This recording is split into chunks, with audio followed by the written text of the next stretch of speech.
Guys, meron akong tea. Mainit-init pa. Huh?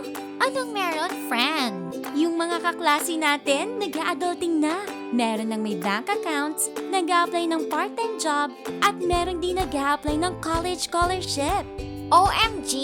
Paano nila nagawa yun? Meron silang PhilID. Actually, super cool ng PhilID dahil hindi mo na kailangan pang magdala ng isa pa or mas marami pang ID. Mukhang convenient nga ang PhilID. Wow, that's so lit, bro! #adulting na talaga tayo. At ang mas astig pa, dito mismo sa school natin may PhilSys registration. Tara, mag-register na tayo! Sama ako! Tandaan lang ang mga steps na ito para magpa-register. Una, bring your school ID. Huwag din kalimutang dalhin ang signed parent o guardian's form. Step 2, pumunta sa registration booth at sagutan ang registration form. Step 3, magpakuha ng fingerprint at iris scan. This will make sure na unique ang identity mo sa loob ng PhilSys. Pagkatapos ay kukuhanan ka na ng picture. Step 4. Kunin ang transaction slip. Ingatan ito at itabi dahil ipapakita nyo to sa delivery ng inyong PhilID o i-check ang availability ng inyong ePhilID.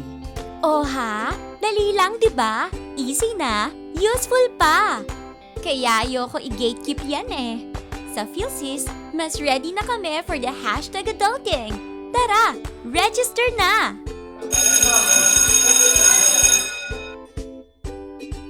Ngayon, pag-uusapan natin ang PhilSys at ang mga benepisyong hatid nito sa bawat isa sa atin.